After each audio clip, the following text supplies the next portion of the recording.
Good morning to those of you on the West Coast, good afternoon to those of you tuning in from the East, and good day to those of you in another time zone. Welcome to today's webinar titled Optimize Public Records Requests with eForms. My name is Ryan Park, and I am the Software Marketing Associate for the Government Vertical Marketing team here at Laserfiche. Before we begin, I wanted to cover some housekeeping items with you on WebEx that may improve your experience. First, I've taken the liberty of muting everybody on the line to minimize any background noise. Second, if the screen is too small, you can use the diagonal icon above the screen to expand the slideshow. And at the same time, you can utilize the Q&A chat box located in the lower right-hand corner of the screen to ask me any questions or let me know if there are any technical issues with the platform. And I hope everyone can hear me okay regarding the audio. There are two options that you can utilize, which is one, dialing in, or two, using your computer. And so to get things kick-started with the agenda now, I wanted to go ahead and tell you guys about the purpose of this webinar. And it's not only to really expose you to the benefits of utilizing a document management system, but also to show you how this solution can optimize citizen services without the headaches of wasting time and resources. So in this presentation, I'll be covering some of the different pain points and functionalities, why the solution is important in terms of how it can be applied in your day-to-day tasks, and then I'll go ahead and provide a live demonstration of the public records request process using Laserfiche, which is really neat in the sense that there's a new added feature to help with revenue generating ways to utilize the public records request for your organization. And finally, we'll go ahead and cover and do a recap of the webinar, and I'll go ahead and get into some Q&As towards the end as well. So right off the bat, when you look at the following image, some of the words that may come to mind would be messy, scattered, unorganized, insecure, and even susceptible to damage. And some might even say that it's gone with the wind with some of the different types of records that may be lost along the way. And so today we are seeing an increased level of public demand and a host of expectations in, say, the past 10 to 20 years. We're in an age where materials are delivered in real time and public services are being inundated with requests, making it that much more difficult to communicate and share information with citizens in more immediate ways.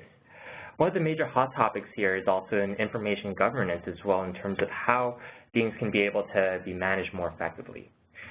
So some of you may have heard the term silver tsunami, which is a metaphor in terms of that may be seen in some articles. And so some of the popular media and scholarly literature refers to the late 20th century demographic phenomenon of population aging. And so one of the major sectors that are hit hardest with this shift is the state and local government side. According to the U.S. Bureau of Labor Statistics and Government Technology, the slide you are seeing in front of you is a breakdown of the sheer volume of U.S. government employment in areas like state and local government.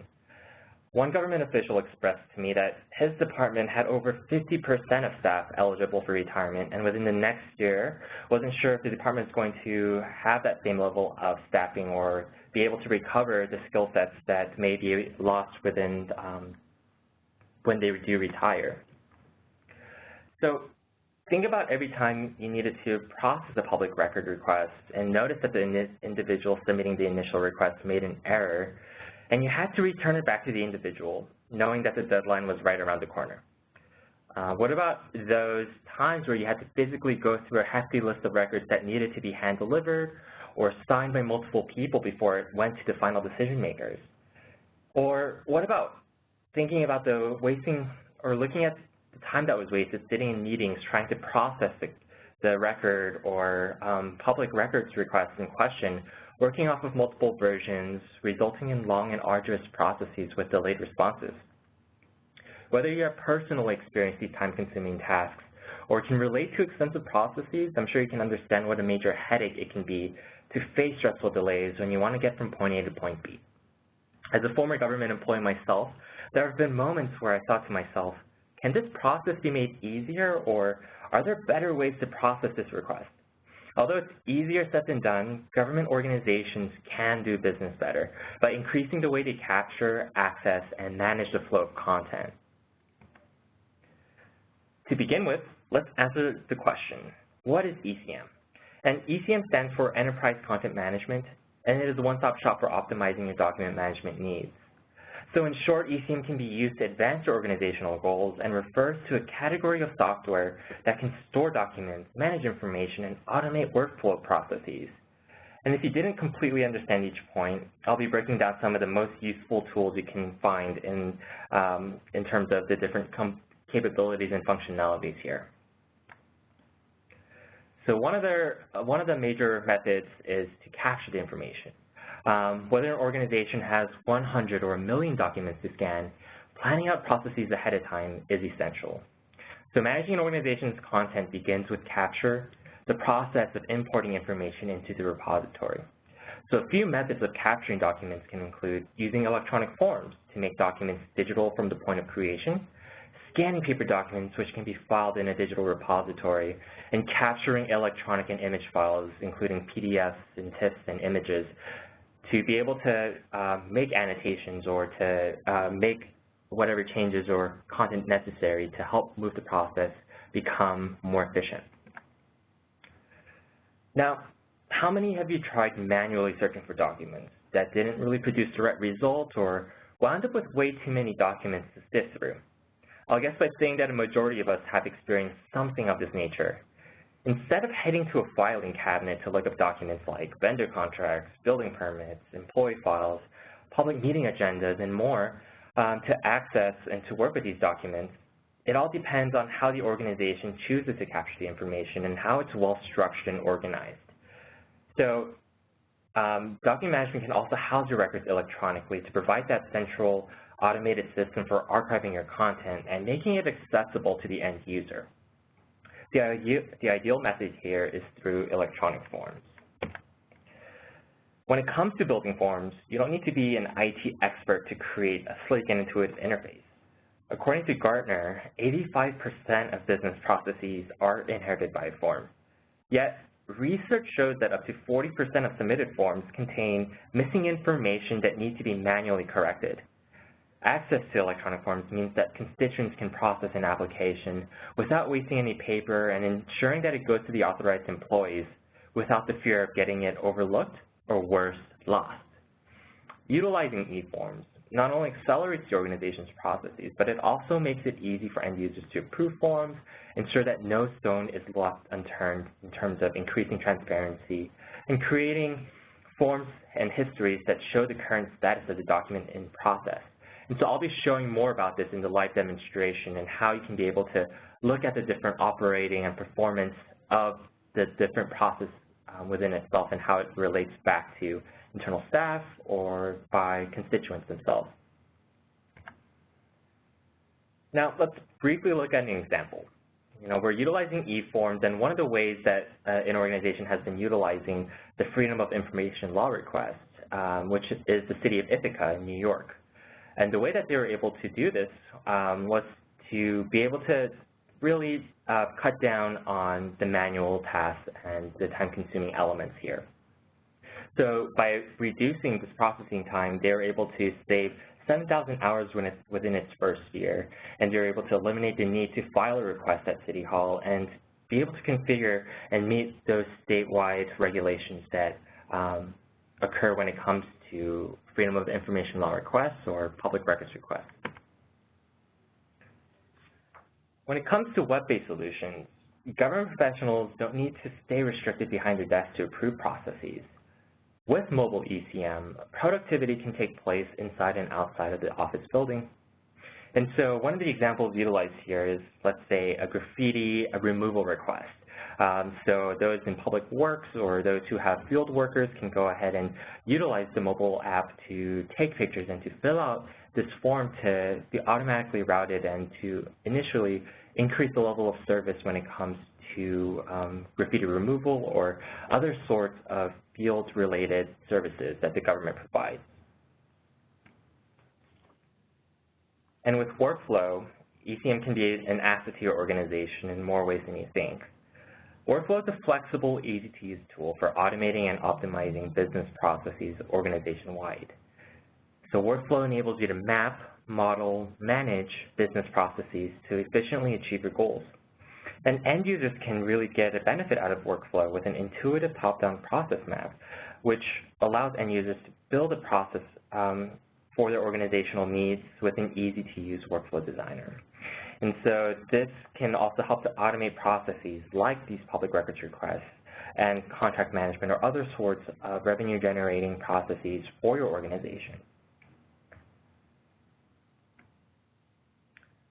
I remember hearing a story from a government colleague of mine who mentioned that the only security feature applied to one particular organization was a lid on top of its many boxes. And so when a natural disaster or other form of negative externality strikes a storage location where archived documents are stored, it can spell disaster. Instead of falling down the rabbit hole like this gentleman in the picture, it can be beneficial to digitize and create and safeguard those records to really provide that level of value and transparency for your organization. And with this functionality, it takes a trusted and proven system to allow for those customizable security settings to allow your organization to protect against unauthorized access or modifications that may be made. And then also can automate records management, making it easier to adhere to retention schedules. By applying audit trail and other forms of records management tools and skill sets, it can automatically be archived as non-editable files. And once they have reached a cutoff date, record retention schedules can be assigned automatically based on the record type. And so protecting information does not only mean customizing security settings, it also can be utilized to verify the integrity of these documents and authenticate archiving processes as well. And one of the most important parts of archival can be ensuring that records have been changed after they enter the retention phase. So in addition to these baseline features, DoD 5015.2 and VERT certifications can be another point of evaluation. And so Laserfiche's document management solution is Department of Defense certified, which means that it can be set to abide by federal regulatory compliance standards. It provides reassurance that a system is secure and robust if it is able to meet those rigorous standards of the Department of Defense. And at the same time, VERS stands for the Victorian Electronic Record Strategy. It is endorsed by the State Governor of Victoria, Australia, and is used as an e-governance standard internationally. And VERS differs from DoD because it specifies a standard that focuses on data integrity and authentic archiving, while DoD makes sure records are properly organized and managed. The driving force behind ECM systems is to do business better. Whether you are a city clerk, IT professional, procurement officer, or specialized in other departmental functions, there's an influx of information that needs to be managed without the bottlenecks. And this is important because it can streamline business processes like initiating review processes, managing contracts, and those records, responding to citizen requests, and more. And this increases efficiency, making it possible to manage the flow of information and provide the ability to rapidly find, retrieve, and share publicly available documents effectively. And by systematically capturing electronic information, automating processes, and integrating systems across organizations, it can make vital information more accessible to increase those transparency and security controls across all levels.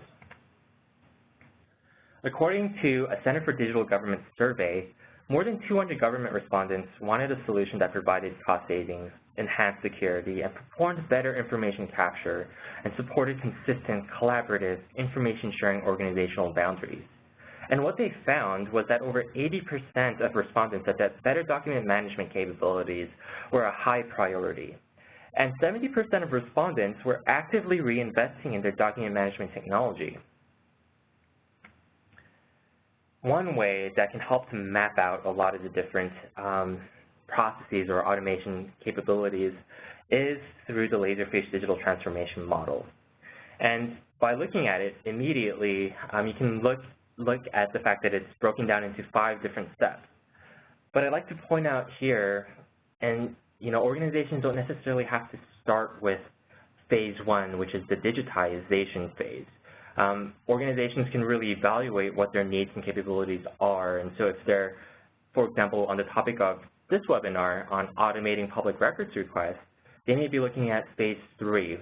And and then moving on to potentially phase 4.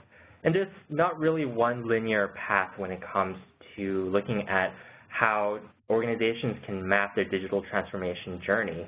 And it's ultimately dependent upon how you want to go ahead and approach what makes the most sense for your organization to become a lot more effective and efficient in the way that you provide citizen services to your constituency. So at this time, I'd like to shift gears and go into our live demonstration to show you what an automated public records process looks like through an ECM lens. And just briefly, what this process will include is the electronic forms capture capabilities, document versioning, and also the business process management aspects of it. So you'll be able to look at how it can be automatically routed, reviewed, and how annotations can also be applied to the different types of requests that can be made from the citizenry. So I'm going to go ahead and switch gears here and head over to my virtual machine.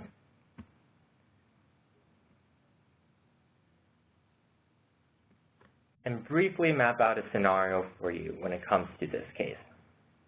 So Beach City has been able to automate the public records request process. And what citizens will find on the website is the ability to just simply fill out a form. One way that Beach City can go ahead and do this is, or for the citizens to actually access the public records request form, is by clicking on records, and also to go ahead and look at the link that contains the electronic form itself. And as it's loading, there are different repositories that can be made. And a repository is really the central location for where all your documents can be stored. And we'll be going into that a little bit deeper in terms of how the city clerk, for example, can be able to locate some of these records that are being requested. So now that we have the electronic form up, I wanted to go ahead and point out that it's really customizable in the sense that you can really utilize the city seal, also put in different types of fields that may be necessary for your organization to find and set them as required if necessary. So on brief scan, we'll go ahead and see that there are two different sections, one requesting information from the citizenry and two asking for additional details on the specific record that they want to be requesting. And if this may not be intuitive for those who have difficulty when it comes to figuring out or navigating different technologies here, there is also an FAQ section that can be utilized to really help with answering any questions that are commonly asked that can help to educate some of those who may not necessarily be familiar with a lot of this. So I'm just going to quickly go ahead and type in some of the required fields here. And as I'm doing this, you can also see that there can be different a drop-down menu for different preferred methods of delivery. And so one can be email. I know that some organizations can mail it out to their constituents and also can notify the requester to pick it up at City Hall as well, or their specific agency office. In this case, we'll go ahead and select the preference delivery method for email. And as Ryan, I'm going to go ahead and type in the record that I would like to see when it comes to a building permit, actually, that took place on the following address, which is 998 West Broadway Avenue. So let's go ahead and submit this. And once it gets submitted, we're going to go ahead and see that it's going to go ahead and be automatically routed and notify the necessary individuals in question. So what I'll go ahead and see is that the request has been submitted to the city clerk's office, and that a response will be made within 7 business days. And if I have any questions, I can go ahead and contact the city clerk's office.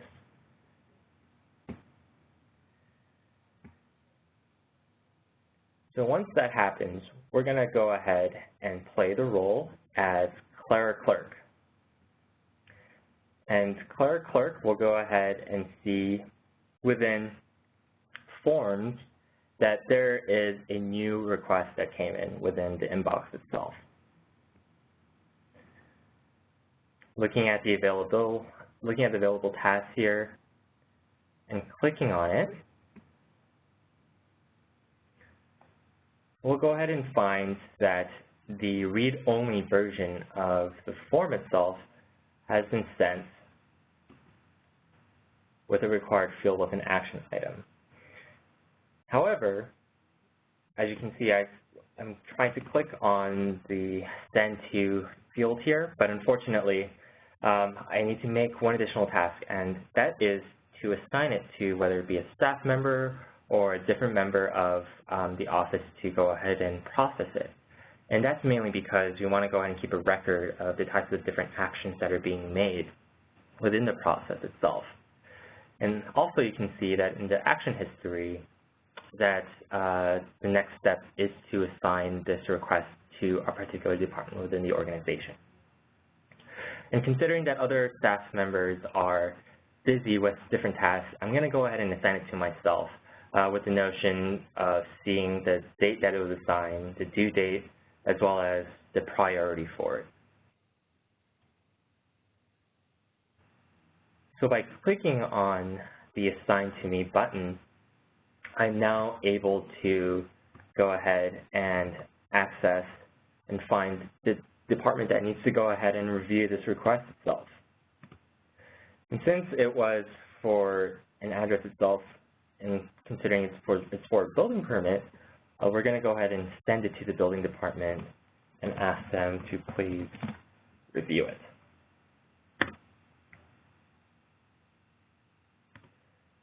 And once that's done, there will be an email that can be generated through forms that notifies the building department or the team there that says, hey, there's a new public records request, and the description of the record is for this following address here. Individuals can go ahead and click on the link itself, or they can simply go in and view their tasks within forms themselves to take a look at it and see if there needs to be any changes made.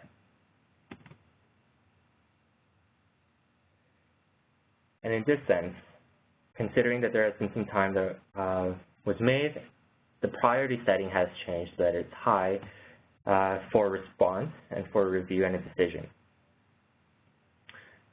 And at the same time, what you'll see here is a different requirement for the building department team to review it, understanding that the comments from the clerk have been made, and that they need to go ahead and enter in the record ID number and the record name of this particular permit itself in question. And so, what will be taking place here is a lookup of the building permit itself, knowing that the address is for 998 West Broadway Boulevard. Avenue.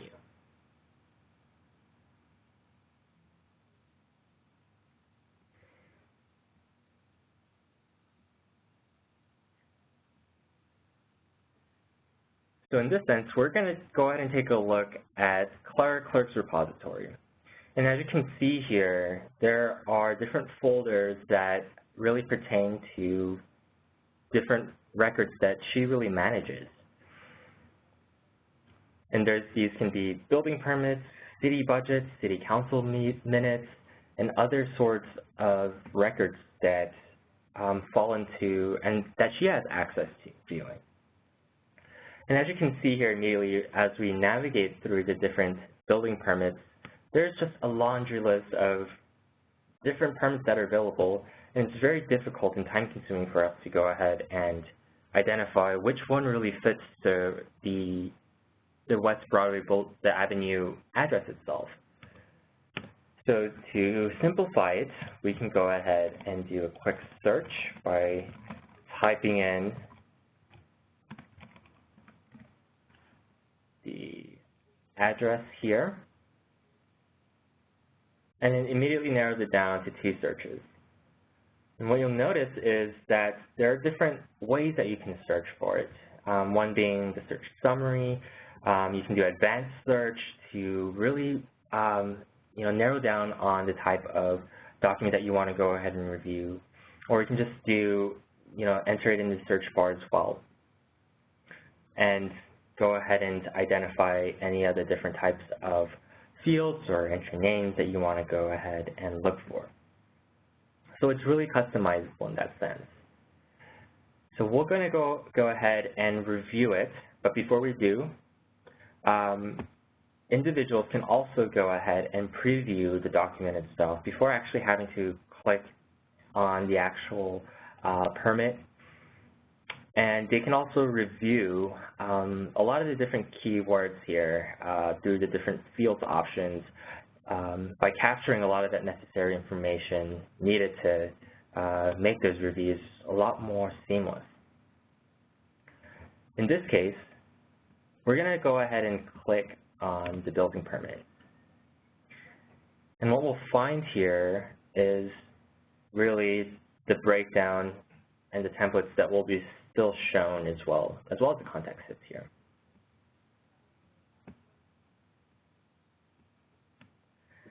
So if we go ahead and take a look and review the building permit itself, we're going to review and see that it's our organizational policy not to disclose fees.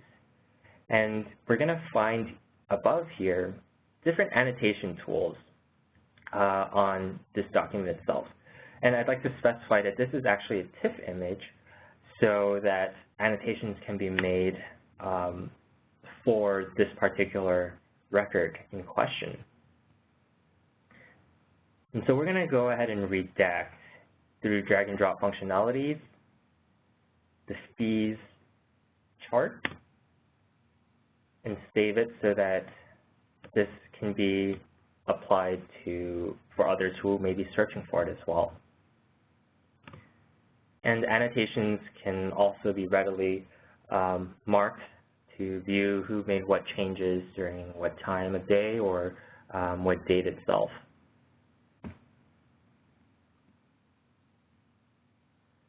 So knowing this, let's go ahead and go back to the fields and type in the record ID number that normally the building team would be entering in upon review.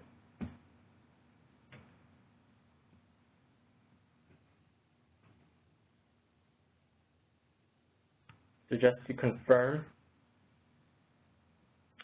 within the repository itself, we found that the record ID number is 2589, which we will be putting in to help streamline the form itself, 2589.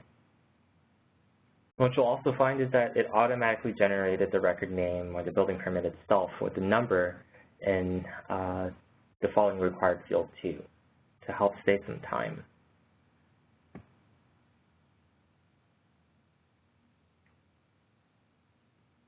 So once the record has been found,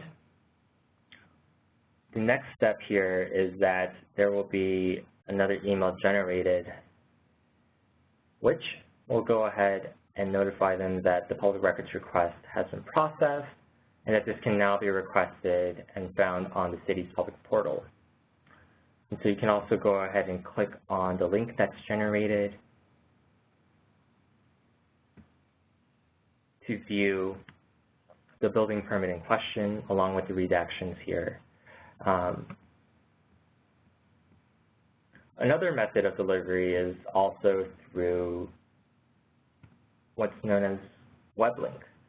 And by creating a self-service model, individuals can also, or staff itself can also anticipate that this request may be made popular in the coming months due to its project size and scope.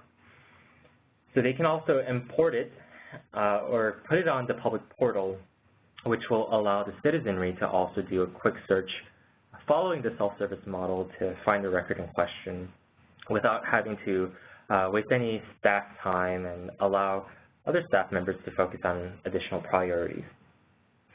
So if we type in the address here with the notion that it's already been uploaded onto the public portal as a read-only version, you'll find that the permit itself can be generated. And with the same notion, the redaction is also made for them to go ahead and review it as well. And at the beginning of the live demonstration itself, I talked a little bit about how this can really help to streamline the revenue generating aspect of public records requests itself. Some organizations do charge their citizenry if, let's say, the request is large and it consumes a lot of staff time. And so we're going to go ahead and quickly show you what that would look like. So taking the same approach, I'm going to go ahead and quickly fill out this field, but also incorporate how a payment gateway can be applied to this particular record requesting question.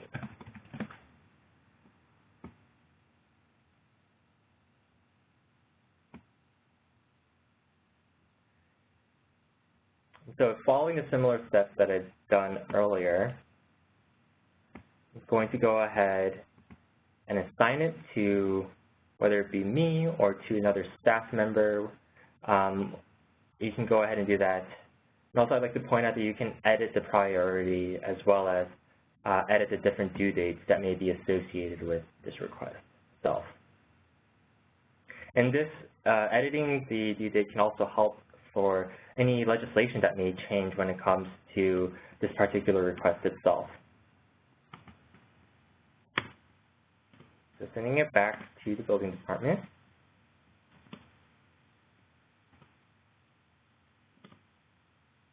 And once they retrieve it, the record ID 2589 with the automatic record name that gets generated.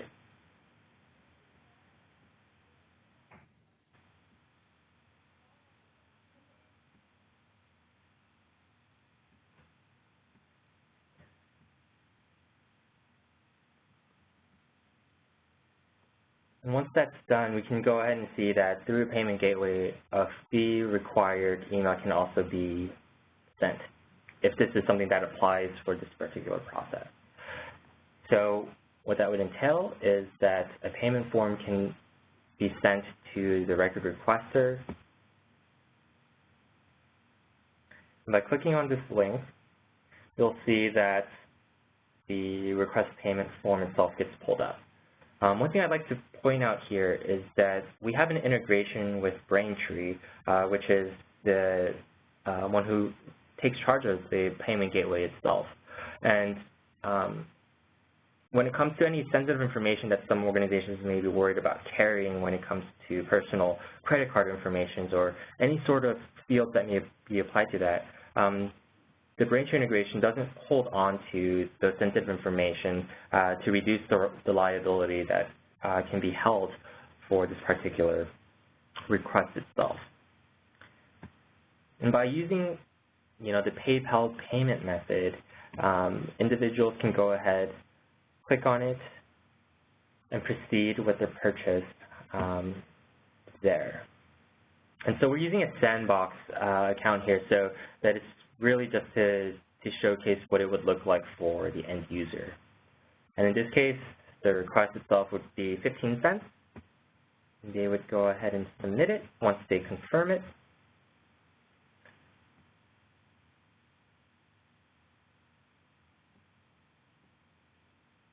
And once that aspect has been confirmed, the confirmation email regarding how their record request was processed is generated, as well as letting them know that it can be found on the public portal. Or they can just simply go ahead and click on the link once again to find the records that they are requesting here as well. So I talked about a little bit about how the process can be automatically generated and how teams can be utilized to respond to a lot of these different types of requests itself without having to manually carry paper down the halls or wait on their time to actually meet about certain aspects of it. This allows for the messaging and the communication aspects of it across interdepartmentally to be more focused through different comments that can be generated or through automatic emails that contain the same text. With that being said, there's also another component that can also help to create more efficiency and effectiveness to reduce also the bottlenecks that may be occurring within a process such as the public records request. And what I'm going to show you here is the operational dashboard that comes with forms. And so this allows individuals or those who have access to it the ability to look at the different types of instances that have occurred within the process itself. So we can look at the departments that have been assigned, how many times these records have been retrieved, and the progress of a lot of these different types of requests that do come in, and the distribution of tasks itself. So it's color-coded in the sense that it will show you what's been delivered on time, what's due within the next day or so, and what's currently overdue as well, to help managers or those who also are in charge of a lot of these different types of processes to look at the future and where they're currently at with these types of requests that come in. Another point here is the performance dashboard of it. So since I've only submitted one, you'll go ahead and see that the instances are one here. But if we were to go ahead and backtrack and edit it to, let's say, the last year. And so this is just a demonstration itself. So you'll see that there, were different types of processes that were completed, and the duration of how long some of these took, so that it can also help you as an organization really improve on meeting those time-sensitive requests that do come in and setting different priority settings as well in terms of what may be more efficient and more effective for you or your team moving forward. And with that being said, I've really rambled on about a lot of the different ways to help, how this process can be automated, but took a deeper look at how a lot of these steps can be utilized to provide that level of service to your citizenry in a more effective manner.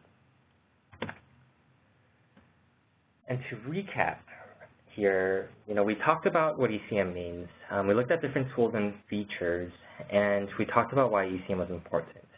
And so if you have any questions or anything like that, you can go ahead and type them into the Q&A chat box, and I'll go ahead and review them and answer some of them as they do come in as well. If you have any questions for me in particular, you can also, send me an email at ryan.park@laserfiche.com if you want the recording or or perhaps the slides itself. And I'll be providing that information in an email that will be delivered probably within the next week or so to those who attended this webinar as well. And you can also send it out to those who haven't, or who really need the process or who may have interest in it as well. And so with that being said, I'm going to go ahead and open up the floor to any questions that you may have, and maybe give you guys a couple of minutes to type in those questions as well. So don't mind me, I'm still will be here, and I'm going to go ahead and take a look here at some of the questions that have been generated. I do apologize about that. I was having some technical difficulties, and so I'll go ahead and answer the first question. Are there any government requirements that keep hard copies of records? It really depends upon, the state level agency in terms of those who need to have them on hand. It's also a policy as well where organizations can see if, if they don't want to necessarily give it up due to compliance reasons or any sort of requirements that they may have. That can also be another point of outlet. I would also check within, different organizational standards too, in terms of, if a record request needs to be responded to within X amount of years, or how long they need to be held for before they go for disposition, or can be deleted eventually, then those can also be made there. And so when it comes to hard copies themselves, it's really up to, the organization to be able to identify if this is something that they want to go ahead and keep. I know that some organizations have opted to not build warehouses to store their paper that, saved them millions of dollars actually in project costs to not have to go through that outlet. By digitizing a lot of them and by applying records retention schedules to them, or records disposition schedules as well, they're able to go ahead and set those types of requirements there. And another question that came in was regarding if records are provided electronically, what would be the rationale for requiring payments? And so that's essentially a really great question. It also depends on if the organization, let's say that one of the requirements, has multiple pages within it. It may require the size of the file to be downsized, or if it needs to be only in the paper format, or if they request it to be mailed, for example, as well, those can also be utilized for requiring payments too. And so it doesn't necessarily have to be specifically done electronically. It's really an option for organizations who do require payment for their records requests, or if there are other means or requirements and a lot that they have to deal with at that time too. And so it's really dependent upon the organization to go ahead and utilize the payment gateway if they choose to do so.